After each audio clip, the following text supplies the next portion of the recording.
ఒక ఆయన అడిగాడు, సార్ మీరు అనేక మందికి గురువు, కానీ మీ గురువు ఎవరు అని అడిగాడు. జాగ్రత్తగా వినండి, ఇది నేను కల్పించి చెప్పేది కాదు. మీ గురువు ఎవరు అని అడిగాడు.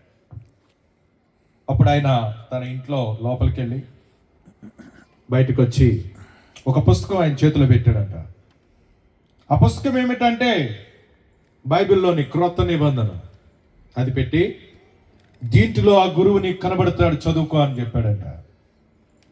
ఆ గురువు ఆ గురువు గురించి చెప్పినప్పుడు ఆ వచ్చి అడిగిన వ్యక్తి ఆశ్చర్యపోయాడంట. అవును, యేసు ప్రభు నా గురువు అని చెప్పాడు. ఇది నిజం. గురువులకు గురువు యేసు క్రీస్తు ప్రభు. అయితే నేను ఈరోజు ఈ మాట అంతా ఎందుకు చెప్పానంటే, నేను వనపర్తిలో చదువుకుంటున్నప్పుడు, నేను చాలా టీనేజ్ బాయ్గా ఉన్నప్పుడు, మా కాలేజ్ పక్కనే డిగ్రీ కాలేజ్ ఉండేది. నేను పాలిటెక్నిక్ చదువుకుంటున్నప్పుడు డిగ్రీ కాలేజ్లో అక్కడ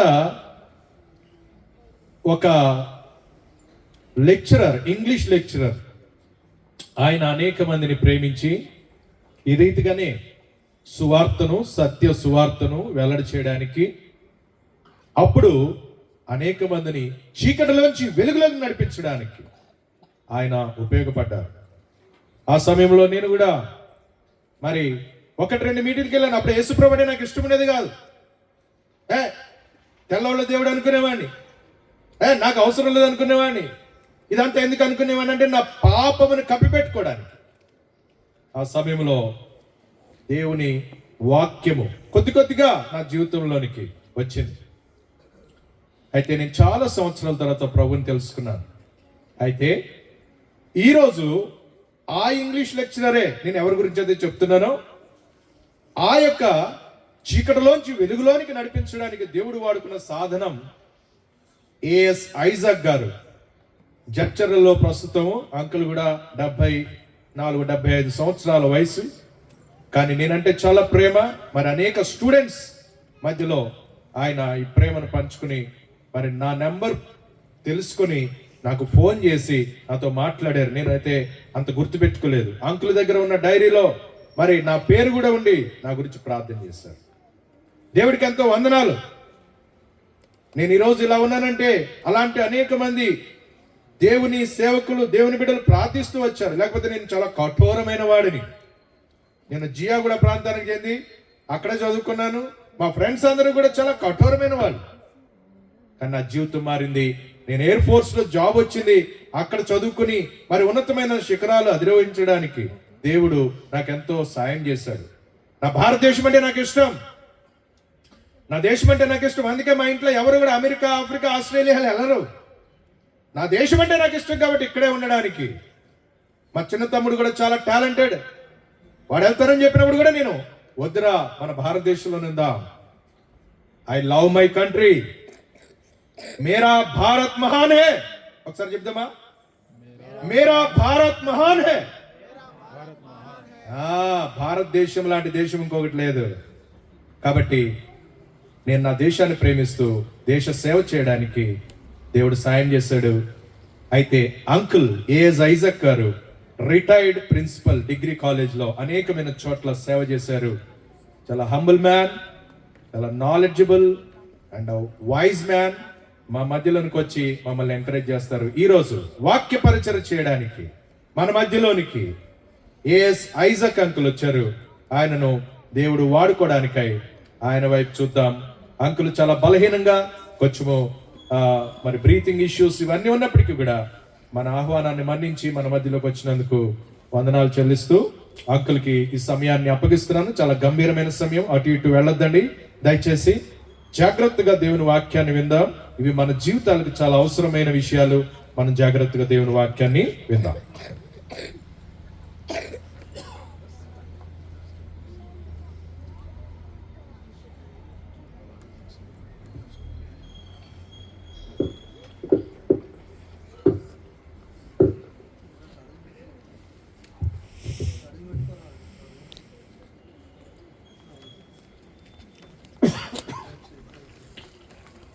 ప్రియులారా, ఈ సాయంకాలం క్రీస్తు జయంతి సందర్భంలో ఏర్పాటు చేసుకున్నటువంటి ఈ కార్యక్రమంలో నేను పాల్గొనడానికి దేవుడిచ్చిన ధన్యకరమైన సమయాన్ని బట్టి నేను దేవుని ఎంతగానో స్తుతిస్తున్నాను. కృతజ్ఞత కలవాడిగా ఉన్నాను, కృతజ్ఞగా ఉన్నాను. ప్రేమతో నన్ను ఇక్కడికి ఆహ్వానించిన లిటిల్ ఫ్లాక్ వారికి, రాజేష్, ప్రత్యేకంగా రాజేష్కి, వారి కుటుంబ సభ్యులకు, సంఘానికి నేను వందనాలు. రాజేష్ నా విషయం చాలా చాలా చాలా సంగతులు చెప్పాడు. నేనేమైనానో అపొస్తలుడైన పౌలు అన్నట్టుగా కేవలం దేవుని కృపచే ఉన్నానన్న విషయాన్ని సవినయంగా నేను జ్ఞాపకం చేస్తూ ఈ సాయంకాలం ముందు ప్రపంచంలో ఉన్నటువంటి దాదాపు 200 దేశాలకు పైగా ప్రపంచమంతా కూడా ఈ విశ్వమంతటిని కలుగ చేసిన దేవాతి దేవుడు, విశ్వవిధాత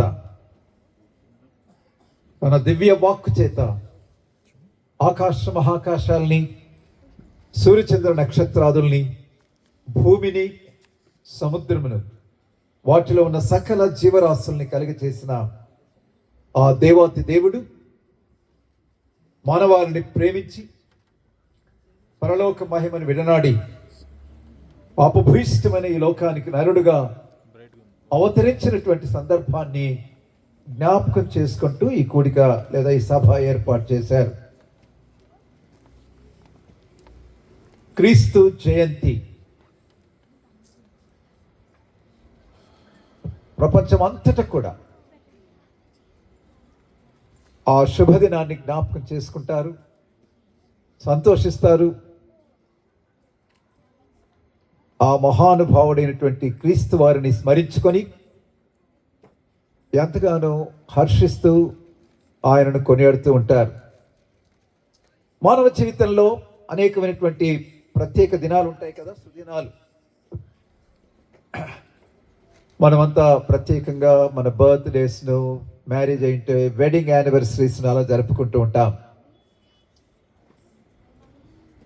అలా కొందరికి ఈ దినాలు ప్రత్యేకంగా ఉంటాయి. మరి మన దేశాన్ని గురించి ఆలోచిస్తే దేశానికి కొన్ని ప్రత్యేకమైనటువంటి ఇండియా, ఇప్పుడే రాజేష్ అన్నాడు హమారా భారత్ మహాన్ హై.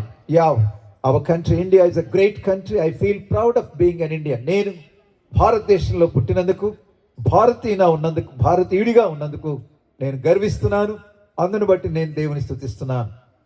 నా దేశం పేరు ఈ సద్గ్రంథంలో రాయబడింది కాబట్టి నేను దేవుని స్తుతిస్తున్నాను. భారతదేశం, ఇండియా అనే ఈ మాట బైబిల్లో, సత్యవేదమైన బైబిల్లో రికార్డ్ చేయబడింది. అందును బట్టి నేను ఎంతగానో సంతోషిస్తూ నేను ఆనందిస్తున్నాను. సో భారతదేశానికి 2 ప్రత్యేక దినాలు ఉంటాయి. చెప్పండి ఏంటి? నేషనల్ ఫెస్టివల్స్ ఏంటి? 15th August independence day and republic day. So ఒక దేశానికి ఆ 2 చాలా ప్రత్యేకమైనటువంటి దినాలుగా మనము భావిస్తాం. అలా ప్రపంచంలో నేను కొంచెం నేను టీచర్ని కాబట్టి ఇంటరాక్ట్ అయితే మీరు నాకు వినబడకపోయినా పర్లేదు, కాస్త చెప్పే ప్రయత్నాలు చేయండి. ఇండియన్ క్రికెట్ చరిత్రలో గొప్ప దినంగా, గొప్ప అద్భుతమైన విజయాన్ని సాధించిన దినంగా, లేక అంటే ఆ దినం కాదు కానీ సందర్భం చెప్పండి ఎవరైనా. What is the greatest day for Indian cricket? 1983 world cup. Kapil Dev Nikhanj నాయకత్వంలో భారతదేశం అంటే ఇండియా అద్భుతంగా చాలా అట్టడుగున్న అంటే ఆ లెవెల్లో నుంచి 2 సార్లు ప్రపంచ ఛాంపియన్గా ఉన్నటువంటి వెస్టిండీస్ను ఓడించి ఆ యొక్క ట్రోఫీని చేబూనడం అనేది చాలా అద్భుతమైన విజయం క్రికెట్ చరిత్రలో. ప్రపంచ చరిత్రలో ఒకవేళ మనం చూస్తే సైంటిఫిక్ పీరియడ్లో ఫీల్డ్లో ఈనాడు ప్రపంచం చాలా చాలా అద్భుతమైన విజయాలను సాధిస్తుంది. సాంకేతికంగా, శాస్త్రీయంగా మానవుడు నమ్మలేనటువంటి విజయాలను సాధిస్తుంది. విచ్ ఈస్ ద గ్రేటెస్ట్ అంటే మానవుడు సాధించిన ఆరంభంలో సైన్స్లో లేదా టెక్నాలజీలో సాధించిన ఒక గొప్ప సంఘటన చెప్పండి ఎవరైనా.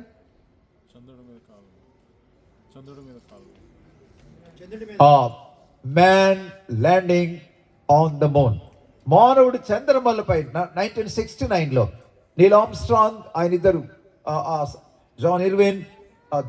జేమ్స్ ఇర్విన్, ఆల్డ్రిన్ అనేటువంటి ఆ ముగ్గురు ఆ వ్యోమగాములు నిజంగా చంద్రమండలం పైన కాలు పెట్టడం అనేది అత్యంత చాలా చాలా ఘనమైనటువంటి దినంగా, అద్భుతమైన విజయంగా మానవాళి మనం స్మరించుకుంటాం. ఆ చంద్రమండలంపై కాలు పెట్టినటువంటి వ్యక్తుల్లో ఒకడైనటువంటి జేమ్స్ ఇర్విన్ ఇలా అన్నాడు, man landing on the moon is undoubtedly a great incident, but the creator of this universe, ఈ విశ్వం అంతటిని కలుగు చేసిన దేవాతి దేవుడే తాను నరుడుగా ఈ లోకంలో అవతరించడం అనేది అంతకంటే అద్భుతమైన విజయం అన్నాడు ఆ యొక్క జేమ్స్ ఇర్విన్ అనే ఆస్ట్రోనాట్. మానవుడు చంద్రమండలంపై చాలా గొప్ప విషయం, కానీ విశ్వమంతటిని కలిగించి దేవాతి దేవుడు తాను నరుడుగా ఈ లోకంలో అవతరించడం అనేది అంతకంటే అత్యద్భుతమైనటువంటి సందర్భము అని అన్నాడు, సంఘటన అన్నాడు.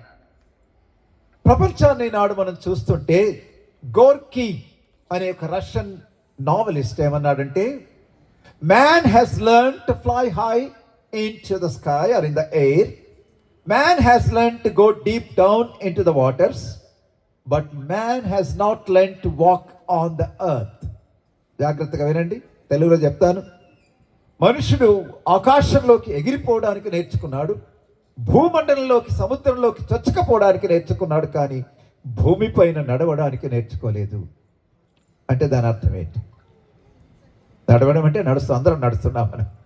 నడవడం అంటే క్యారెక్టర్ అండ్ కాండక్ట్ని గురించి తెలియజేస్తుంది. అది మనుషుడు ఎన్నెన్నో సాధిస్తున్నాడు, కానీ తాను ఎక్కడైతే దేవుడు సృజించాడో ఆ భూమండలం పైన తాను తోటి మానవులతో కలిసి శాంతియుతంగా సామరస్యంగా జీవించలేని దుస్థితిలోకి మానవుడు దిగజారిపోయాడని ఆ గోరికే మాటలు ఉంటే అంతరార్థం. రూసో అనే వ్యక్తి గొప్ప ఫిలాసఫర్, ఫ్రెంచ్ ఫిలాసఫర్, ఆయన ఏమన్నాడంటే, man is Born free but he is in chains everywhere. మనుషుడు స్వేచ్ఛగా స్వతంత్రంగా పుడుతున్నాడు, పుట్టిన తర్వాత అడుగడుగునా ప్రతిబంధకాలు, అడుగడుగునా శృంఖలాలు, అడుగడుగునా ఎన్నెన్నో చైన్స్, బంధకాలలో ఉన్నాడు. ఏంటి ఆ బంధకాలు అన్నప్పుడు మనం చూస్తే కులం, మతం, ప్రాంతం, భాష, దేశం, ఇవన్నీ అనేకమైనటువంటి అడ్డుగోడలు కట్టుకొని మానవుడు తన స్వాతంత్రాన్ని కోల్పోయిన వ్యక్తి దుస్థితిలోనికి తాను దిగజారినట్టుగా మనం అర్థం చేసుకోవచ్చు. కులం మన దేశంలో భయంకరమైన వ్యాధిగా ఉంది. కులతత్వం భారత జాతిని ఎంతగానో పాడు చేస్తుంది. సరే, ఏదైనా ఒక ముస్లామే ఒక ప్రయాణం చేస్తుంటే ఒక పిల్లవాడు యువకుడు పక్కకున్నాడట. ఆమె అన్నదంట, కొడుక మనం ఏ ఇంటోళ్ళం అన్నదంట. ఆ పిల్లగానికి అర్థం కాలేదు. ఏ ఇంటోళ్ళం అంటే మాది ఆర్సీసీ బిల్డింగ్. ముసలామే అన్నాడు, అది కాదురా, మనది ఏ కులం అన్నాడట. మాది మగ కులం అన్నాడు ఆ పిల్లగాడు. అనేసరికి ముసలామె భయపడి, అదే కులం ఎప్పుడు ఇల్లేరా ముసలాన్ని ఇంకోసారి కులం ప్రస్తావిస్తే ఎత్తితే జాగ్రత్త, అంత మగ కులం ఆడకులాలు రెండే కులాలు ఈ దేశంలో అని చెప్పాడట. సో ఈనాడు అనేకమైనటువంటి కులాలు, మతాలు, భాష, ప్రాంతము, దేశం, ఇవన్నీ మనం వీటిని అడ్డుబండ్లుగా పెట్టుకొని ఒకరినొకరు ద్వేషించుకుంటూ జీవించే స్థితిలో మనం ఉంటున్నాం. బైబిల్ మన దేశంలో ఉన్నటువంటి వేదాలు ఎలా చెప్తున్నాయి, let noble thoughts come from all directions. చక్కటి మాట, నాకు చాలా ఇష్టమైన మాట. సత్యము అన్ని దిశల నుంచి రానివ్వండి. సత్యానికి ఒక దిశ అంటూ ఉండదు, ఈస్ట్ నుంచి రావాలి, వెస్ట్ నుంచి రావాలి, లేదు. Let noble thoughts come from all directions. శ్రేష్టమైన భావాలు, ఉత్కృష్టమైన భావాలు, మంచి సంగతులు అన్ని దిశల నుంచి రానివ్వండి. మన దేశంలో వాడే రెండు నాకు చాలా ఇష్టమైన అద్భుతమైన మాటలు ఏంటంటే, వసుధైక కుటుంబము అంటే అర్థమైందా మీకు? వసుధ అంటే భూమి, భూమిలో ఉన్న ప్రజలంతా కూడా కులం ఏదైనా, మతం ఏదైనా, జాతి ఏదైనా, స్థాయి ఏదైనా, అంతస్తు ఏదైనా, దేశం ఏదైనా, నాగరికత ఏదైనా, సంస్కృతి ఏదైనా, ఖండం ఏదైనా, ప్రపంచంలో ఉన్న వారంతా ఒకే ఒకే ఒకే గ్రహం పైన ఉన్నారు, ఒకే గాలిని పీలుస్తున్నారు. సో మనుషులంతా కూడా ఒక కుటుంబం అనే చక్కటి భావం కలిగినటువంటి మాటలు మన దేశంలో ఉన్నాయి. వసుధైక కుటుంబము. రెండవది విశ్వమానవ. తెలుసు ఎవరికైనా చెప్పండి, టీచర్స్ ఎవరన్నట్టు. సౌభ్రాతృత్వం, యూనివర్సల్ బ్రదర్హుడ్. విశ్వమానవులు, ప్రపంచంలో ఉన్న మానవులంతా ఒకే కుటుంబానికి చెందినవారు అనే ఆ చక్కటి విశాలమైనటువంటి దృక్పథం కలిగినటువంటి ఆలోచనలు మన దేశంలో మనం ఉపయోగిస్తున్నాం, మన పదాలను ఉపయోగిస్తున్నాం. అయితే ఈ రాత్రి ఎంతవరకు నిజంగా పదాలు బాగా ఉన్నాయి, చక్కటి పదాలు ఉన్నాయి, నేను ఎంతో సంతోషిస్తున్నాను, గర్విస్తున్నాను. ఎంతవరకు మనకు ఆ విశాలమైనటువంటి భావాలు ఉన్నాయో మన వ్యక్తిగత జీవితంలో ఆలోచన చేద్దాం ఈ రాత్రి. వినోబా భావే, ఎంతమంది విన్నారు? చేతులు ఎత్తండి. వినోబా భావే మన దేశంలో అద్భుతమైనటువంటి అహింసా పద్ధతిలో గొప్ప విప్లవాన్ని తాను భూదాన ఉద్యమం అని ఆయన స్టార్ట్ చేశాడు. లక్షల ఎకరాలను తన మంచితనం వలన భూస్వాములను ఒప్పించి పేదవారికి ఇప్పించిన మహా గొప్ప వ్యక్తి వినోబా భావే. ఆయన ఏమనేవారంటే సంచార విశ్వవిద్యాలయం అనేవారు, మొబైల్ యూనివర్సిటీ అనేవారు. హి was not an ordinary man. సామాన్యమైన వ్యక్తి కాదు, చాలా అసాధారణమైనటువంటి ప్రజ్ఞాపాఠవాలు కలిగినటువంటి వినోబా భావే ఒకసారి ఏమయ్యాదంటే తాను భారతదేశ బార్డర్కి వెళ్ళాడు. భారతదేశ సరిహద్దులకు వెళ్ళి బార్డర్స్కి వెళ్ళి సోల్జర్స్ను కలవాలి, సైనికులను కలిసి వాళ్ళని ప్రోత్సహించాలి అనేటువంటి ఆలోచనతో ఆయన వెళ్ళాడు. ఒక స్థలానికి జమ్మూ కాశ్మీర్కి వెళ్ళాడు. అక్కడ సైనికులను చూడాలని తాను ఆలోచించాడు. సరే, వాళ్ళంతా ఆయన ఏర్పాటు చేశారు. అక్కడున్న సైనిక కమాండర్ వచ్చేసి ఆయనను రిసీవ్ చేసుకున్నాడు. రిసీవ్ చేసుకొని సెల్యూట్ కొట్టి జై హింద్ అని అన్నాడు. అప్పుడు వినోబా ఏమన్నాడంటే జై జగత్ అన్నాడు. జై హింద్ అనలేదు, జై జగత్ అన్నాడు. జై హింద్ అంటే అర్థం ఏంటి? హిందూ దేశం వర్ధిల్లును గాక. జై జగత్ అంటే జగత్ అంత వర్ధిల్లును గాక, ప్రపంచం అంత వర్ధిల్లును గాక. భారతదేశం ఎక్కడుంది? ప్రపంచంలో ఒక భాగం కదా. సో ఒకసారి ప్రపంచం అంతా వర్ధిల్లినప్పుడు ఆటోమేటిక్గా భారతదేశం వర్ధిల్లుతుంది కదా. కాబట్టి అలాంటి విశాలమైన భావాలు కలిగినటువంటి మహానుభావులు ఎంతమంది మన దేశంలో జన్మించారు. సో మరి మనకు ఈ సాయంకాలం అంతా నిజంగా మనం ఇలాంటి ఉత్కృష్టమైనటువంటి భావాల్ని, ఇలాంటి విశాలమైనటువంటి ఆలోచన కలిగిన వారంగా మన దేశం ఉండగా అట్టి దేశాన్ని బట్టి నేనెంతో సంతోషిస్తూ గర్విస్తుంటున్నాను. ఈ సందర్భంలో ఇప్పుడే రాధాకృష్ణన్ గురించి రాజేష్ చెప్పాడు. ఆయన ఏమన్నాడంటే the greatest teacher in the world is Jesus Christ అన్నాడు. ఈ లోకంలో అందరికంటే అత్యుత్తమమైన మహోన్నతమైనటువంటి టీచర్ యేసు ప్రభు అని ఆయన చెప్పాడు. సరే, ఎంతోమంది స్వామి వివేకానంద ఇలాంటి వారు ఎంతోమంది యేసు ప్రభుని గురించి చెప్పిన మాటలు ఉన్నాయి చరిత్రలో. సరే, ఈనాడు ప్రపంచ పరిస్థితులను మనం ఒకసారి ఆలోచన చేసుకుందాం. నేను యేసు ప్రభుని గురించి చెప్పక ముందు కొంత ప్రపంచ పరిస్థితులు ఎలా ఉన్నాయి, మనుషులు మనం ఎక్కడ చూసినా ఈనాడు అధికారం కొరకు అర్రులు చేస్తున్నారు. ప్రజలు అధికారం కొరకు అడ్డుత్రోవలు తొక్కుతున్నారు. ఎలాగైనా అధికారం సంపాదించాలి, ఎలాగైనా అధికారం చేజిక్కించుకొని మేము అనేకులను ఏలాలి, పాలించాలి, మా అధికారాన్ని చెలాయించాలనే ఆలోచనతో మనుషులు వెళ్తున్నారు. మీరు అధికారం చెలాయించుకున్న వారిని అడగండి, బాబు నీకు నెమ్మది ఉందా, నీకు శాంతి ఉందా, నీకు సంతోషం ఉందా అంటే వారు ఎక్కడుంది సంతోషము? అధికారులు ఎవరికి కూడా అత్యున్నతమైన అధికారాన్ని చెలాయించే ఈ డిక్టేటర్స్ కానీ, క్రింగ్స్ కానీ, లేదా ప్రైమ్ మినిస్టర్స్ కానీ మీరు అడగండి, నిజంగా నెమ్మది వారికి లేదు. పవర్ ఉంది కానీ వారికి నెమ్మది లేదు. తర్వాత ఈనాడు పొజిషన్ కొరకు మనుషులు ప్రాకులాడుతున్నారు. ఉన్నత స్థానాన్ని ఎలా ఎగబాటాలి, తొండో ఎగబాకుతో ఆ స్థానంలోకి వెళ్ళాలి అని అనుకుంటున్నారు. అలా వెళ్తున్నారు కానీ అక్కడ కూడా వారికి ఏమాత్రం కూడా నెమ్మది, శాంతి, సమాధానం లేదు. ఈనాడు ప్రపంచం అంతా కూడా ధనమే స్వర్గం అన్నట్టుగా ఉన్నారు. పైసే మే హే పరమాత్మ అని అంటుంటారే, పొజెషన్స్ అంటారు ఇంగ్లీష్లో. Possessions, POSSESSIONS. పొజెషన్స్ అంటే రిచెస్, ఆస్తులు. ఈనాడు ధనము, ఆస్తి, ఐశ్వర్యము. మనుషులు అనుకుంటున్నారు ఐశ్వర్యంలోనే సమస్తం ఉంది, ధనములోనే అంతా ఉంది, ధనములోనే మోక్షం ఉంది అని అనుకుంటున్నారు. ధనాన్ని నమ్ముతున్నారు, ధనాన్ని ఆశ్రయిస్తున్నారు. ఈనాడు ధనం ఎలా సంపాదిస్తున్నారంటే టేబుల్ పైనుంచి కొంతమంది సంపాదిస్తున్నారు, టేబుల్ కిందికి వెళ్ళి సంపాదిస్తున్నారు. వాళ్ళిద్దరు సంపాదించుకుంటే మా ఇంటికి మా అమ్మగారికి అని నాకు ఇవ్వస్తే బాగుండదు, ఒకవేళ తాకితే టచ్ అయితే ఫింగర్ ప్రింట్స్ పడతామేమని భయపడి ఇంకొక ఏదో రకంగా మనుషులు సంపాదించి ధనమే సమస్తం అని అనుకొని వాళ్ళు జీవిస్తున్నారు. ప్రపంచంలో ఉన్న ధనవంతుల దగ్గరికి వెళ్ళి ఇంటర్వ్యూ తీసుకోండి. అయ్యా, ఇంత లక్షాధికారి కోటీశ్వరుడు కదా, నీకు నిజంగా శాంతి, నెమ్మది, సంతోషం ఉందా అంటే ఎక్కడుంది బాబు, అది కరువైంది అని అంటారు. పాపులారిటీ కొరకు మనుషులు ప్రాకులాడుతున్నారు. ఈనాడు మనుషులంతా కూడా బొండో ఫేమస్ కావాలి, నేమ్ అండ్ ఫేమ్ సంపాదించుకోవాలి అని అసహజమైన పద్ధతులు, అనేకులు చాలా చాలా గొప్పవారం కావాలని అనేకులు ప్రక్కకు నెట్టేస్తూ వాళ్ళు వెళ్ళిపోవాలని ఆలోచిస్తున్నారు. అలా ఫేమ్ సంపాదించిన వాళ్ళ దగ్గరికి వెళ్ళి అడగండి, అయ్యా నీకు నెమ్మది ఉందా, నీకు శాంతి ఉందా, నీకు సమాధానం ఉందా, నీకు సంతోషం ఉందా అంటే బాబు అవి ఎక్కడ మాకు లేవని చెప్తారు. ఈనాడు ప్రిటెన్షన్ అంటే నటన. ఎక్కడ చూసి నటనే కనబడుతుంది. రంగులు పూసుకుంటున్నారు, వేషాలు వేసుకుంటున్నారు. అంత మోసము, అంత అక్రమము, అంత నటన, అంత వంచన అయినా మనం చూస్తున్నాం. ఒక పిల్లవానికి పెళ్లి చేసుకోవాలనుకున్నాడట. వాడు ఎంతో మందిని చూస్తున్నాడు, వాడు ఎవరిని ఇష్టపడతలేదు.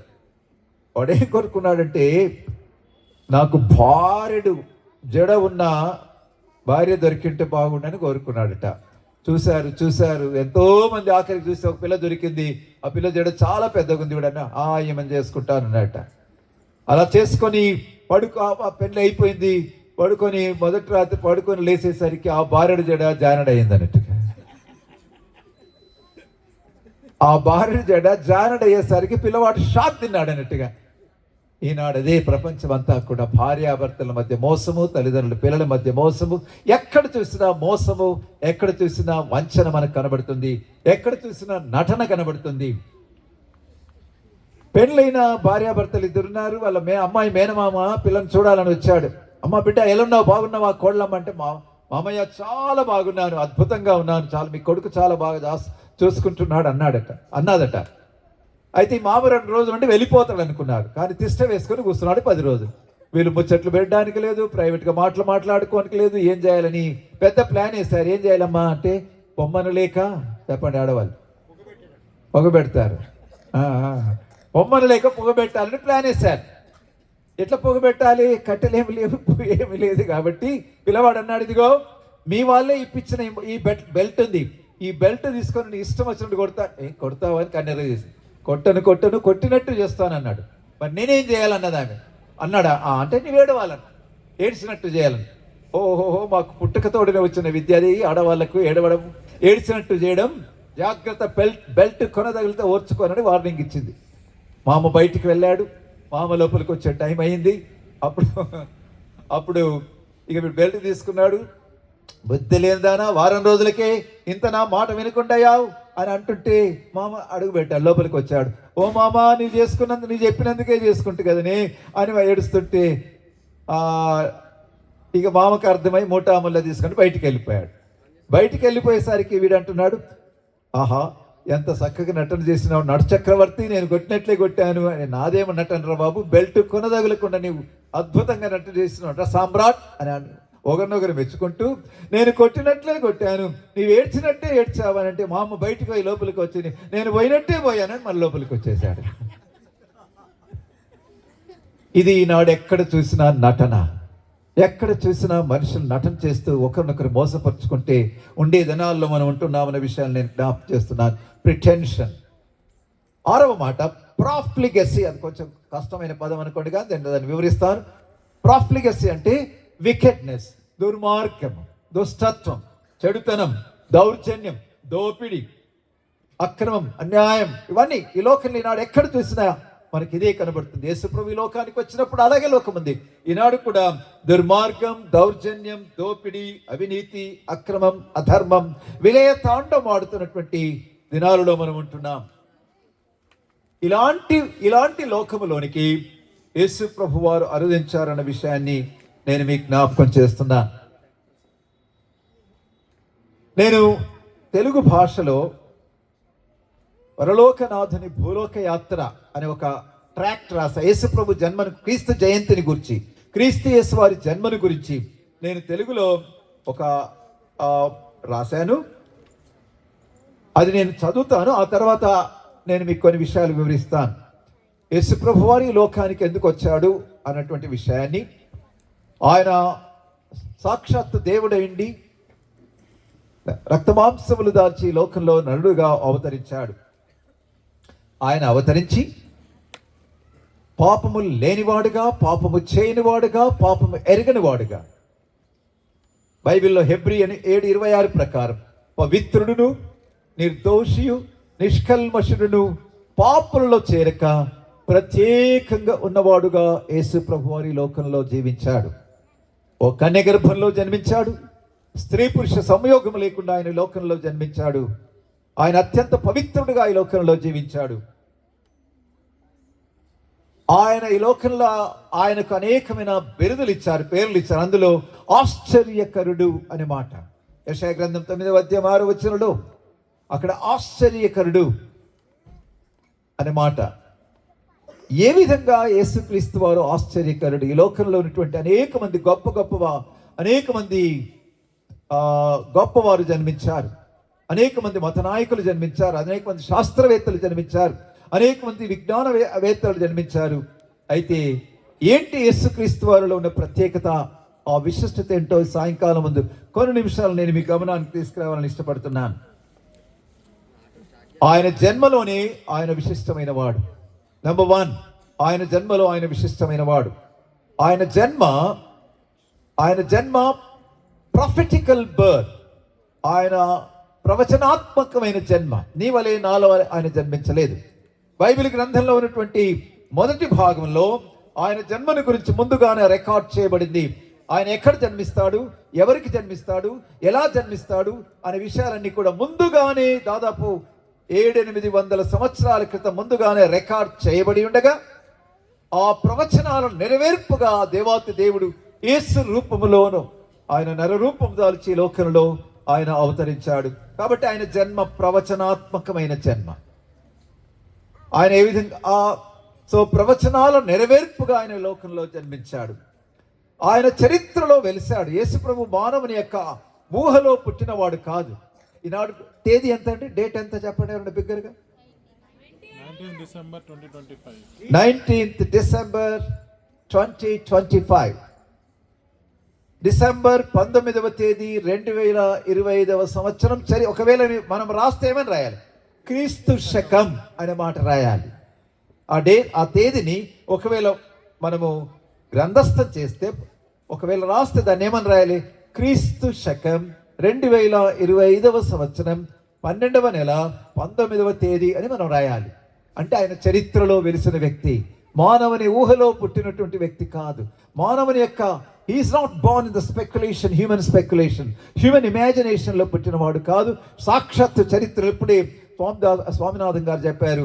ఆయన ప్రపంచానికి మధ్యస్థమైనటువంటి పాలస్తీనా దేశంలో, ఇజ్రాయెల్ దేశంలో బెత్లెహేం అనే ఆ చిన్న గ్రామంలో ఆయన పుట్టాడు. It is a fact. అది చరిత్రలో ఆయన జీవించాడు, పుట్టాడు, జీవించాడు, అనేక బోధనలు చేశాడు. ఆ విధంగా తన ప్రాణాన్ని ధారపోసి ఆయన చరిత్రలో జీవించాడు. అది ఆయన మరణానికి తర్వాత వస్తారు. సో ఆయన జన్మలో విశిష్టమైన వాడు. ఆయన కన్య గర్భాన్ని జన్మించాడు. మరొక విశిష్టమైన విషయం ఏంటంటే, స్త్రీ పురుష సంయోగము లేకుండా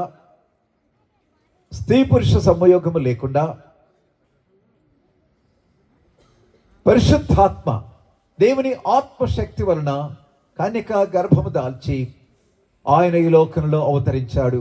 కాబట్టి మొట్టమొదటిగా యేసుక్రీస్తు వారు ఈజ్ మార్వెలస్. ఆయన అసాధారణమైనటువంటి జన్మలో అసాధారణమైన వాడు, ఆశ్చర్యకరుడు. ఆయన మాటలు దయగల మాటలు, ఆయన మాటలు సుభాషితాలు, ఆయన మాటలు ముత్యాల మూటలు, ఆయన మాటలు అద్భుతమైనటువంటి ఆ జీవపు ఊటలు. ఆయన మాట్లాడినప్పుడు అనేక జీవితాలు మార్చబడ్డాయి, అనేక హృదయాలు కదల్చబడ్డాయి, అనేకల బ్రతుకొక నూతన అర్థాన్ని, పరమార్థాన్ని ఇవ్వగలిగాయి ఆయన మాటలు ఒక స్త్రీని, వ్యభిచారంలో పట్టబడిన ఒక స్త్రీని తీసుకుని వచ్చి యేసుప్రభుని ప్రశ్నించాలనే ఉద్దేశంతో, దురుద్దేశంతో వచ్చి, అయ్యా ధర్మశాస్త్రం చెప్తుంది ఈ స్త్రీని రాళ్లతో కొట్టమని, మరి నీవేం చెప్తావంటే ఆయన అన్నాడు, మీలో పాపము లేనివాడు మొట్టమొదటిగా ఆమె పైన రాయి వేయండి. పాపం చేయనివాడు అనలేదు ఆయన, పాపము లేనివాడు. ఆ మాట అనేసరికి అందరూ తమ తాము పరీక్షించుకున్నప్పుడు, అయ్యో నేను పాపం లేనివాడు ఇంత మాత్రం కూడా కాను, కాబట్టి రాయి వేసే అర్హత నాకు లేదని ఒకరి తర్వాత ఒకరు అందరు వెళ్ళారు. చివరికి మిగిలింది యేసుప్రభువు, ఆ స్త్రీ మాత్రమే మిగిలింది. యేసుప్రభు మిగిలిండంటే ఎందుకు మిగిలిండు? పాపము లేనివాడు కాబట్టి ఆయన ఇక్కడ మిగిలాడు. మిగతా వారికి ఆ పాప స్వభావం గల వారంతకు వాళ్ళే వెళ్ళిపోయి, ఎవరు చెప్పలేదు వాళ్ళకు. అప్పుడు అన్నాడు, అమ్మా నీ మీద ఎవరు రాయి వేయలేదా తల్లి అని అన్నాడు. అమ్మా, ఒక వ్యభిచారిని అమ్మా అని పిలవడం సభ్యత, సంస్కారానికి, ఆయన మాట తీరు, ఆయన ఎంత చక్కగా అమ్మాని.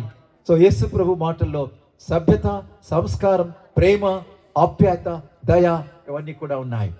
ఆయన మాట్లాడినప్పుడు అనేకులు ఆశ్చర్యపడ్డారు. ఈయన వడ్లవారి కుమారుడు కాదా? ఏం చదువు లేదే, పాండిత్యం లేదే, ఎందుకు ఇంత చక్కగా? లూకా 4:22లో ఆయన దయగల మాటలకు వారంతా విని ఆశ్చర్యపడ్డట్టుగా బైబిల్ గ్రంథంలో రాయబడింది. కాబట్టి ఆయన మాటల్లో ఆయన విశిష్టమైన వాడు. ఆయన బోధనలు, అద్భుతమైన బోధనలు చేశాడు. అతి సామాన్యమైన భాషలో మాట్లాడాడు. అందరికి అర్థమయ్యే బజారు భాష అంటారే, అంటే అర్థం కావడానికి చెప్తున్నాను. బజారు భాష అంటే అర్థం ఏంటంటే అందరికి అర్థమయ్యే భాషలో యేసుక్రీస్తు వారు మాట్లాడారు. నేను లోకమునకు వెలుగునన్నాడు, లేదా మీరు తర్వాత అన్నాడు కూడా, ఉప్పు అయి ఉన్నారు. ఉప్పు, వెలుగు తెలియని పదాలు ప్రపంచంలో, ఈ పదాలు తెలియని వారు ఎక్కడ ఉంటారా? అందరికి అర్థమయ్యే రీతిగా సులువైన భాషలో, అయితే గంభీరమైన సత్యాలు, ఉన్నతమైన భావాలు కలిగిన విషయాలు ఆయన నేర్పాడు. ఉదాహరణకు ఆయన ఏమన్నాడంటే, నేను లోకానికి వెలుగునన్నాడు. నేను లోకానికి వెలుగునయ్యున్నాను. ఈ పాపాంధకారాన్ని పటాపంచలు చేయడానికి, పరద్రోలడానికి నీతి సూర్యుడిగా యేసుక్రీస్తు వారి లోకంలో అవతరించి నేను లోకానికి వెలుగునన్నాడు. నన్ను వెంబడించేవాడు పాప చీకట్లో ఉండక జీవపు వెలుగు కలిగి ఉంటాడని ఆయన అన్నాడు. కాబట్టి ఆయన బోధనలు, నేనే మార్గం అన్నాడు, నేనే సత్యం అన్నాడు, నేనే జీవం అన్నాడు, నేను పునరుత్థానాన్ని అన్నాడు. ఈ మాటలన్నీ ప్రపంచంలో ఎవరు చెప్పలేదు. ఎవరు ఎక్కడా కూడా నేను లోకానికి వెలుగును అని ఎవరు అనలేదు. నేనే మార్గము, నేనే సత్యము, నేనే మోక్షము, పరలోకానికి నేనే, మోక్షానికి నేనే మార్గమని యేసయ్య చెప్పాడు. ఆయన బోధలు విన్నవారంతా కూడా జీవితాలు మార్చబడ్డాయి, పరివర్తన చెందారు. అనేకులు ఆయన యందు విశ్వసించి వారి జీవితాలు ధన్యం చేసుకున్నారు. కాబట్టి ఆయన బోధనలు, ఇంకేమన్నాడంటే చాలా హై స్టాండర్డ్స్తో ఆయన మాట్లాడాడు. ఒక పురుషుడు ఒక స్త్రీని మోహపు చూపుతో చూస్తే అప్పుడే హృదయంలో వ్యభిచారం చేసిన వాడు అన్నాడు. హృదయములో వ్యభిచారం, క్రియాత్మకంగా వ్యభిచారం కాదు. సో వ్యభిచారం అనేది ఆత్మలో, ఆలోచనలో ఉంటుంది, కళ్ళలో ఉంటుంది, మాటల్లో ఉంటుంది, చూపుల్లో, చేష్టల్లో ఉంటుంది. మనం చేష్టలో వ్యభిచారం కాకపోవచ్చు, కానీ మన చూపుల్లో వ్యభిచారం ఉంటుంది, ఆలోచనలో వ్యభిచారం. కాబట్టి ఒక స్త్రీని మోహపు చూపుతో చూస్తే వ్యభిచారి అన్నాడు. ఆ స్టాండర్డ్స్ మనం ఆ స్టాండర్డ్లో చూస్తే మనం అంతా కూడా వ్యభిచారలేదు, మనుషులు అందరూ కూడా వ్యభిచారలేదు. కాబట్టి ఆయన అత్యుత్తమమైనటువంటి స్టాండర్డ్, ఉన్నత ప్రమాణాలు కలిగిన బోధలు యేసయ్య చేశాడు. ఆయన బోధనలు ఆయన విశిష్టమైన వారు. ఆయన బోధ విన్నప్పుడు కొంతమంది ఏమన్నారంటే, అరే మన బోధకుల మాదిరిన బోధించడం లేదే, మన బోధకులు, మన అధ్యాపకులు బోధిస్తున్నట్టు లేదే, ఈయన బోధ అధికారంతోను, శక్తితోను, ప్రభావంతో కూడా ఉందని వారు అన్నారు. సో మూడవ మాట, మొట్టమొదటిగా ఆయన జన్మలో విశిష్టమైన వాడు, ఆయన మాటల్లో విశిష్టమైన వాడు, ఆయన బోధనలో విశిష్టమైన వాడు. మాటలు బాగా ఉండవచ్చు, బోధలు బాగానే ఉండవచ్చు, చేష్టలు ఎలా ఉన్నాయి. ఆయన ఎలా జీవించాడు, ఆయన ఎన్నో అద్భుతాలు చేశాడు. ముందు ఆయన అద్భుతాలు చేశాడు, ఎన్నో మహిమలు చూపాడు. ఉదాహరణకు సకల రోగులను బాగు చేశాడు. ఆయన మానవుని శరీరం పైన, మానవుని ఆత్మ పైన, మానవుని సృష్టి పైన అధికారం ఉన్నట్టుగా రుజువు చేశాడు. చనిపోయిన వారిని లేపాడు, నీళ్లను ద్రాక్షరసంగా మార్చాడు, రంగు రుచి లేని నీళ్లను రుచికరమైనటువంటి ఒక ద్రవ పదార్థంగా మార్చాడంటే అర్థం ఏంటంటే, పాపంలో పుట్టి పాపంలో జీవిస్తున్న మానవుడు నిజంగా రుచిలేని జీవితాన్ని కలిగి బ్రతుకుతుండగా మన జీవితానికి ఒక అర్థాన్ని, పరమార్థాన్ని ఇచ్చి మన జీవితాన్ని రుచికరంగా మార్చగల సృష్టికర్తని తాను రుజువు చేశాడు. యేసు ప్రభు వారు అనేక అద్భుతాలు చేశాడు. గాలి సముద్రం పొంగుతుండగా శిష్యులతో పాటు తాను ఆ పడవలో ప్రయాణిస్తుండగా ఆ గాలి వచ్చేసి అదంతా కూడా ఆ పడవ అది నీళ్ళతో నింపబడుతూ ఉండగా శిష్యులంతా, బోధకుడా, అయ్యా ప్రభా, మేము నశించిపోతున్నాము, నీకు చింత లేదు అన్నప్పుడు ఒక్కసారి ఆయన అలా లేచి గాలిని, సముద్రాన్ని గద్దించాడు. సముద్రం, గాలి పైన ఎవరికి అధికారం ఉంటుంది? సృష్టి పైన ఎవరికి అధికారం ఉంటుంది? చెప్పండి ఎవరైనా. సృష్టికర్తకు అధికారం ఉంటుంది. తాను సృష్టికర్తను రుజువు చేశాడు. గాలిని, సముద్రాన్ని గద్దించాడు.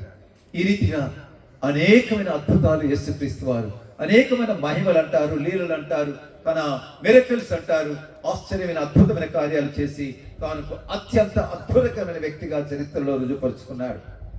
మరొక మాట, మీరు అవన్నీ చెప్పిన తర్వాత మీరు అనొచ్చు, ఇవన్నీ చాలా ఎవరైనా చేస్తారు సార్, చాలా మంది చేస్తారు. ఆయన బ్రతికి ఎలా ఉంది, ఆయన క్యారెక్టర్ ఎలా ఉంది, ఆయన శీలం ఎలా ఉంది, ఆయన ప్రవర్తన ఎలా ఉందంటే, టెన్నిసన్ ఏమన్నాడంటే, his character is more miraculous than all the miracles that he did. తాను చేసిన అద్భుతాలు అన్నిటికంటే ఆయన జీవితమే అత్యద్భుతము. మచ్చ మడక లేనటువంటిది, ఏ కలంకం లేనటువంటిది, నిష్కలంకమైనటువంటి జీవితము. ఇప్పుడే పాపము లేనివాడు, పాపము చేయనివాడు, పాపము ఎరగనివాడు. యోహాను దగ్గరికి వెళ్ళి అడిగితే అంటాడు ఆయనలో పాపము లేదంటాడు. పేతురు దగ్గరికి వెళ్ళి అడిగితే ఆయన పాపము చేయలేదంటాడు. పౌలు దగ్గరికి, ఆయన శిష్యులు వాళ్ళంతా పౌలు దగ్గరికి వెళ్తే అసలు ఈ లోకంలో ఆయనకు తెలియదు అంటే ఏమైందంటే, పాపం అనేది ఆయనకి ఏమాత్రం కూడా తెలియదని పౌలు చెప్తాడు. ఈ రీతిగా ఆయన నిష్కలంకుడిగా, నిందారహితుడిగా ఆయన పైన నిందలు మోపారు. చివరికి ఆయన చంపేసే ప్రయత్నాలు చేశారు. కోర్టుకు తీసుకుని వెళ్ళారు. న్యాయాధిపతి అక్కడ ఉన్నాడు. ఆ న్యాయాధిపతిని పరీక్షించి చూశాడు. అతనిలో ఏ పాపం, ఏ నేరం కనబడలేదు. ఆయన నీళ్లు తీసుకొని అందరి ముందు చేతులు కడుక్కుంటూ, ఈ నీతిమంతుని జోలికి నేను వెళ్ళను, ఈ పాపం నేను ఆ పాపానికి ఒడిగట్టుకొని చేతులు కడుక్కున్నాడు. సో కోర్టులో ఉన్న న్యాయాధిపతి ఇతనిలో ఏ పాపము లేదని తెలియచేశాడు. సో ప్రపంచ చరిత్రలో జన్మ పాపము, కర్మ పాపము లేనటువంటి ఏకైక వ్యక్తి యేసుక్రీస్తు అనే విషయాన్ని నేను మీకు జ్ఞాపకం చేస్తున్నాను. ఈ రీతిగా అద్భుతమైనటువంటి జీవితాన్ని, ఆదర్శప్రాయమైన జీవితాన్ని, నిష్కలంకమైనటువంటి జీవితాన్ని, నిర్మలమైనటువంటి హృదయంతో పవిత్ర జీవితాన్ని జీవించిన ఆ పుణ్యమూర్తిని గురించి ఇంకా మరికొన్ని విషయాలు. ఆయన మరణం ఎలా, ఒక వ్యక్తి గొప్పతనము పుట్టుకలోను మరణంలో కనబడుతుంది అంటారు కొంతమంది, చాలా మంది. పుట్టుకలో విశిష్ట చూశాం. ఆ మరణం ఎలా ఉంది? ఆయన నీవలే నావలే మరణించలేదు. ఆయన దారుణమైన, కఠోరమైన, క్రూరమైన సిలువ, రోమా చట్ట ప్రకారం సిలువ మరణం ఎవరికంటే చాలా భయంకరమైనటువంటి నేరస్తునికి సిలువ మరణం ఇస్తారు. The most highness crime. అలాంటి అయితే యేసుప్రభు ఏ క్రైమ్ చేయలేదు, ఏ నేరం చేయలేదు. ఏ నేరం చేయని వ్యక్తిని ఆ సిలువ నిలువు కర్ర అడ్డకర్రకు బంధించి, ఆయన చేతుల్లో మేకులు, ఆయన కాళ్ళలో మేకులు, ఆయన ప్రక్కలో పల్లెపోటు, ఆయన వీపంతా కొరడాలతో దున్నారు, తలపై ముళ్ళ కిరీటం ఉంచారు, ముఖం పైన ముమ్మి వేశారు. అలాంటి భయంకరమైన దారుణమైన మరణాన్ని యేసు ప్రభు నీ కొరకు, నా కొరకు అనుభవించాడు. నిజంగా తాను లోక రక్షకుడిగా ఉండి, ప్రజాపతిగా ఉండి, ఆయన మన పక్షాన్ని ఈ లోకంలో అవతరించి మనందరికీ రావాల్సిన నరక శిక్షను తానే స్వచ్ఛందంగా ఆ శిలువ పైన భరించాడు. మనం చేతులతో చేసిన పాపానికి బదులుగా ఆయన చేతుల్లో మేకులు, మనం కాళ్ళతో చేసిన పాపానికి బదులుగా ఆయన కాళ్ళలో మేకులు. అపవిత్రమైన హృదయం కలిగిన మనకు రావలసిన శిక్ష ఆ పవిత్రుడైన ఆయన హృదయంలో, అంటే ఆ ప్రక్క గుండె ఆ యొక్క బాకుతో పొడిచారు. ఈ రీతిగా యేసు ప్రభు వారు మనందరి కొరకు, మనందరికి రావలసిన నరక శిక్షను తానే ఒక ప్రజాపతిగా, ఆయన తానే ఒక బలి పశువుగా తాను మన కొరకు అప్పగించుకున్నాడు. కాబట్టి ఆయన మరణం ఒక విశిష్టమైంది అన్న విషయాన్ని నేను జ్ఞాపకం చేస్తున్నాను. అంతటితో ఆగిపోయింత మానవ జీవితం అంతా మరణంతో ఆగిపోతుంది. కానీ ఎంత గొప్ప సృష్టిలో సృష్టి పుట్టినప్పటి నుంచి ఇంతవరకు ఏ మనుషుడైనా కూడా మరణంతో జీవితము అంతమవుతుంది. కానీ యేసయ్య జీవితం మరణంతో అంతం కాలేదు. ఆయన సజీవ ఉన్నప్పుడు ఎన్నోసార్లు చెప్పాడు, మీరు ఈ విధంగా నన్ను అప్పగిస్తారు, మీ అధికారుల చేతికి అప్పగిస్తారు, యాజకుల చేతికి అప్పగిస్తారు, పాలకుల చేతికి అప్పగిస్తారు, వారు నన్ను కొరడాలతో కొడతారు, సిలువ వేస్తారు, నన్ను చంపేస్తారని ముందుగానే ఎన్నో సందర్భాలలో తన భవిష్యత్తుల గురించి తెలియజేసిన భవిష్యత్తును ఎరిగినటువంటి యేసు ప్రభువు వారు. ఆయన తన భవిష్యత్తును ఎరిగిన వాడు, నీ భవిష్యత్తును ఎరిగిన వాడు, నా భవిష్యత్తును ఎరిగిన వాడు, సృష్టి రహస్యాన్ని ఎరిగిన వాడు, సమస్తాన్ని ఎరిగిన వాడుగా తను తాను కనపరుచుకుంటాడు.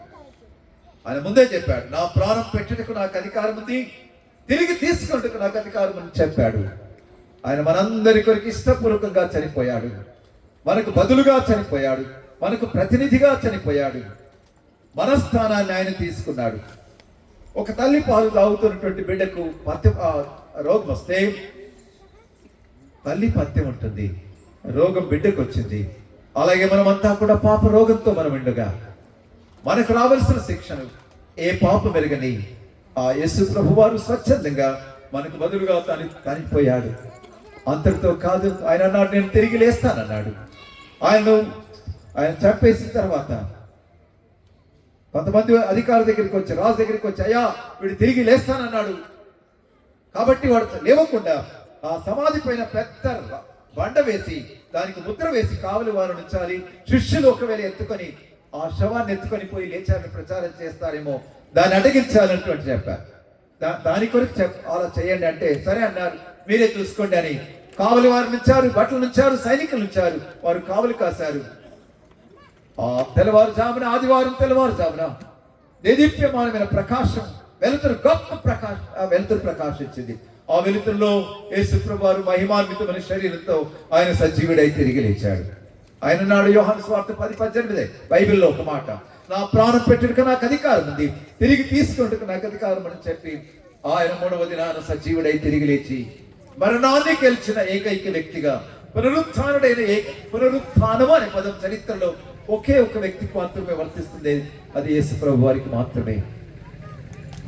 ఈ రీతిగా యేసు ఎవరు అంటే విషయాన్ని, ఆయన విశిష్టతను మీకు తెలియజేశాను.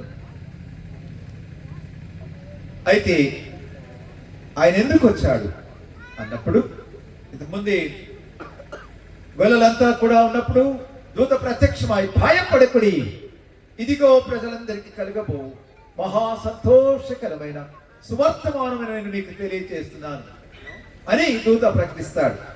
మొట్టమొదటిగా క్రిస్మస్ సందేశం ఏంటంటే, ఈ మాటలు వింటున్న ప్రియ సహోదరి సహోదరుడా, నీవెక్కడున్నా పర్లేదు, భయాన్ని తొలగించడానికి యేసయ్య వచ్చాడు. భయాలు పలు విధాలుగా ఉంటాయి, భయం లేని వారి లోకంలో ఎవరు లేరు. అన్నిటికంటే గొప్ప మరణ భయం, నరక భయం. మరణ భయం ప్రపంచాన్ని గడగడలాడించిన హిట్లర్ మామూలుగా చనిపోవడానికి ఇష్టపడలేదు, తనంతకు తానే చనిపోయి ఆత్మహత్య చేసుకున్నాడు. ప్రపంచ సుందరి అయినటువంటి మార్లిన్ మాన్రో, ఆమె ఆత్మహత్య చేసుకున్నది. ఈనాడు ప్రపంచంలో అనేకులు సమస్యలను ఎదుర్కోలేక, శాంతి సమాధానం లేక అనేకులు ఆత్మహత్య చేసుకుంటున్నారు, జీవితాలు పాడు చేసుకుంటున్నారు. అయితే నీ జీవితము, నా జీవితము నరకానికి వెళ్ళకూడదని ఆయన మనల్ని ఎంతగానో ప్రేమించి, ఆయన సంతోషాన్ని, భయాన్ని, నరక భయం తొలగించడానికి, మరణ భయం తొలగించడానికి వచ్చాడు. ఇక్కడ భయపడుతున్నారా మీ జీవితాన్ని గురించి? రేపేమి ఉంటుందని భయపడుతున్నావా? పిల్లల భవిష్యత్తు గురించి భయపడుతున్నావా? అవన్నీ నీ భయాలన్నీ తొలగించుకొని 34వ కీర్తన 4వ వచనం బైబిల్లో, నేను యెహోవా యొద్ద విచారణ చేయగా నాకు కలిగిన భయములన్నిటిలోంచి నన్ను విడిపించను, తప్పించను వాడు. ఈ రాత్రి నీ భయం తొలగిపోవాలంటే యేసునందు విశ్వాసం, యేసు దగ్గరికి రా. అయ్యా, నీవు నా భయాలు తొలగించడానికి వచ్చావని విన్నాను అని నీ విశ్వసించి ఆయన ఆశ్రయిస్తే నీ భయాలు తొలగిస్తాడు. ముఖ్యంగా మరణ భయం, నరక భయాన్ని తొలగిస్తాడు. ఇంకేమి ఇవ్వడానికి వచ్చాడు? గొప్ప సంతోషాన్ని ఇవ్వడానికి వచ్చాడు. మహా సంతోషం. ఇట్స్ ఎ గ్రేట్ జాయ్ అని మాట ఉంటుంది. ఈనాడు సంతోషం లేదు మనుషులకు. అన్నీ ఉన్నాయి, ఆస్తులు ఉన్నాయి, ధనధాన్యాలు ఉన్నాయి, భోగభాగ్యాలు ఉన్నాయి, విద్యాబుద్ధులు ఉన్నాయి, ప్రజ్ఞా పాఠవాలు ఉన్నాయి, అంతస్తులు ఉన్నాయి, లక్షలు కోట్లాది డబ్బు ఉంది కానీ సంతోషం లేదు. ఒక డాక్టర్ దగ్గర కూడా వచ్చి, అయ్యా డాక్టర్ గారు, నాకు నాకు సంతోషం లేదు, అంత దుఃఖంగా ఉంది, బాధగా ఉంది, నిద్ర పట్టడం లేదని పోతే ఆ డాక్టర్ చూసి, నీకేం లేదే, బాగుందా? ఏం బాగుంది డాక్టర్, నాకు నిద్ర పట్టడం లేదంటే నాకు అంత భయం, మళ్ళీ అంత బాగుందంటే వారికి కోపడేసారు, వారికి భయం వేసింది డాక్టర్. అప్పుడు డాక్టర్ ఏమన్నాడంటే, ఇదిగో హైదరాబాద్ లో ఒక పెద్ద గ్రౌండ్ ఉంది, ఆ గ్రౌండ్ లో సర్కస్ జరుగుతుంది, ఆ సర్కస్ లో బప్పును ఉంటాడు, ఆ బప్పును చూస్తే వాడు అందరు నవ్విస్తుంటాడు, ఆ సర్కస్ జోకర్ ఉంటాడు, వాడిని చూస్తుంటే నీ భయం పోతుంది, నీ దిగులు పోతుంది, అంత ఖుషి నీకు చేయొచ్చు, ఉదయం షోబో, మధ్యాహ్నం షోబో, బ్యాటరీ షో, రాత్రి పోని అంటే, ఏం పాగల డాక్టర్, నేనే ఆ బప్పుని అన్నాడు. అన్నాడు సర్కస్ లో ఉన్న పప్పును నేనే అలా ఎంతో మంది ఇట్లా నామాన్ని జోక్స్ చెప్పి నవ్వించినంత మాత్రాల సంతోషం ఉన్నట్టు కాదు. నిజమైన సంతోషం పాపము పరిహరించబడ్డప్పుడు, నీవు పాపమని గ్రహించి పాపాన్ని ఒప్పుకున్నప్పుడు, నీవు యేసు ప్రభువుని హృదయంలో ఆహ్వానించినప్పుడు నీ పాపం పరిహరించబడుతుంది. నీకు అద్భుతమైన నిజమైన సంతోషం ఉంటుంది, మహా సంతోషం, నిత్య సంతోషం, నిత్యానందం నీకు కలగాలంటే నీ కొరకు ప్రాణం ఇచ్చిన యేసయ్యను నీ హృదయంలో చేర్చుకుంటే నువ్వు ధన్యుడు అవుతావు. కాబట్టి యేసు ప్రభువు సంతోషాన్ని ఇవ్వడానికి వచ్చాడు, శాంతిని ఇవ్వడానికి వచ్చాడు, నీకు నిరీక్షణను, ఆశను కలిగించడానికి వచ్చాడు, భవిష్యత్తును భద్రపరచగలడు. ఆయన నీ గతాన్ని క్షమించగలడు, ప్రస్తుతాన్ని మార్చగలడు, భవిష్యత్తును భద్రపరచగలడు. He can forgive your past and change your present and guarantee your future. ప్రపంచంలో చూపించండి ఎవరినైనా గతాన్ని క్షమించేవారు, ప్రస్తుతాన్ని మార్చగలిగేవారు, భవిష్యత్తును గ్యారంటీగా భద్రపరిచేవారు ఎవరు లేరు, యేసయ్య మాత్రమే. నా 16 ఏళ్ల వయసులో, నా వయసు ఇంకా 2 నెలలు అయితే 76 నిండుతాయి నాకు. దాదాపు 60 ఏళ్ల క్రితట నా హృదయాన్ని యేసు ప్రభుకి ఇచ్చాను. 16 ఏళ్ల వయసులో నేను బైబిల్ చదివాను, ఖురాన్ చదివాను, భగవద్గీత చదివాను, సత్యార్థ ప్రకాశిక చదివాను, అనేకమైన ఫిలాసఫీ పుస్తకాలు చదివాను. గ్రంథాలన్నీ సత్యమే, బాగే చెప్తాయి, ఏది చెడు నేర్పించదు. కానీ చెడు నుంచి విముక్తి కలిగించడానికి ఒక సజీవమైన వ్యక్తి మనకు అవసరం. ఆ సజీవమైన వ్యక్తే నిన్ను నన్ను ప్రేమించిన ఆ ప్రేమమూర్తి, సకల సృష్టికర్త అయినటువంటి యేసు ప్రభు వారు. ఆయన ఈ లోకానికి వచ్చాడు, నీ కొరకు ప్రాణం ఇచ్చాడు, సజీవుడై తిరిగి లేచాడు. మరి నీవు చేయాల్సింది ఏంటి అని అంటే, నీ అంతరంగాన్ని ఒకసారి ఆలోచించుకొని, అంతరంగంలో ఉన్న అపవిత్రతను ఆయన సన్నిధిలో ఒప్పుకొని, నిజమే ప్రభువా, నాలో అపవిత్రత ఉంది, నన్ను క్షమించండి, నా కొరకు చనిపోయి తిరిగి లేచావు, నా సజీవుడైన దేవుడని నమ్ముతున్నాను, నా హృదయాన్ని నీకు ఇస్తున్నాను, 16 ఏళ్ల వయసులో నా హృదయాన్ని ఇచ్చాను, నాటి నుంచి నేటి వరకు 60 ఏళ్ళు ఆయన నా తండ్రిగా, నా కాపరిగా, నా సహాయకుడిగా, నా ఆలోచనకర్తగా, నా గైడ్గా, నా ఫిలాసఫర్గా, నా స్నేహితుడిగా ఉంటూ ఆయన నన్ను నడిపిస్తున్నాడు. ఆయన ఇచ్చిన ఆనందాన్ని, ఆయన ఇచ్చిన సంతోషాన్ని అనేక దేశాలలో, అనేక రాష్ట్రాల్లో, అనేక జిల్లాల్లో, అనేక గ్రామాల్లో అనేకులకు అందజేసే ధన్యత, ఆ గొప్ప భాగ్యాన్ని ఆయన ఇచ్చాడు. ఈ రాత్రి ముగించక ముందు ఒక మాట, నీ గమ్యం నీ తీర్మానం పైనే ఆధారపడింది. మీరంతా ఇక్కడికి రావాలని వచ్చారా? ఒకవేళ ఏదో గాలి కొడితే ఇట్లా ఇక్కడికి వచ్చి ఎవరైనా చెప్పండి, గాలి కొడితే ఇక్కడికి వచ్చారా? మీరు రావాలని వచ్చారా? రావాలని వచ్చారు. అలాగే జీవితంలో ఒక తీర్మానం, మనం ఏ తీర్మానం చేసుకుంటే మన గమ్యం అలా ఉంటుంది. ఈ రాత్రి మీరెవరు కూడా మీ జీవితాలు నరకానికి వెళ్ళాలని యేసు ప్రభు ఈ లోకానికి రాలేదు. నీకు నాకు బదులుగా సిలువలో నరక శిక్ష అనుభవించి తన రక్తమంతా చివరి బొట్టు వరకు కార్చి ఆయన నీ కొరకాయ, నా కొరకై మోక్షాన్ని, నిత్య రాజ్యాన్ని, నిత్య శాంతిని, ఆత్మానందాన్ని ఇవ్వడానికి వచ్చాడు. కాబట్టి ఈ రాత్రి మీరు యేసు ప్రభు ఎవరో ఆయన మత స్థాపన కొరకు రాలేదు, ఆయన మానవ హృదయంలో రాజ్య స్థాపన చేయడానికి వచ్చాడు. నీ హృదయాన్ని మార్చి నీ జీవితానికి ఒక అర్థాన్ని, పరమార్థాన్ని ఇవ్వడానికి వచ్చాడు. కాబట్టి ప్రియులారా, నా ప్రియ సోదరి మనులారా, my dear brothers and sisters, I humbly appeal to you all. ఈ మాటలు వింటున్న వారు ఎవరైనా కూడా దయచేసి జీవితాలను పరీక్షించుకోండి. రేపేం సంభవించనో నీకు నాకు తెలియదు. మానవ జీవితంలో ఆకస్మికమైన మరణాలు, భయంకరమైన సంఘటనలు చూస్తున్నాం. మరణం రాకముందే ఒకసారి జీవితాన్ని గురించి ఆలోచించి సృష్టికర్తను తెలుసుకొని ఆయనను హృదయంలోనికి ఆహ్వానించి ఆయన ఇచ్చే అనిర్వచనమైన ఆనందాన్ని, శాంతిని, సంతోషాన్ని పొందుకొని మీరు జీవితాలు ధన్యం చేసుకోవాలని నేను కోరుతూ, మరొక్కసారి ఈ మాటల్ని విన్నవీరు మీరందరూ జాగ్రత్తగా ఆలోచించండి, పరీక్షించుకోండి. తీర్మానంతో, ఒక సరైన తీర్మానంతో కొంచెం వెళ్ళి మీరు సంతోషంగా మీరు జీవించాలని నేను ఆశిస్తూ, అలాంటి గొప్ప భాగ్యము, ధన్యత ఆ దేవాతి దేవుడైన యేసు ప్రభు వారు మీకు కలిగించాలని కోరుకుంటూ నేను ముగిస్తున్నాను.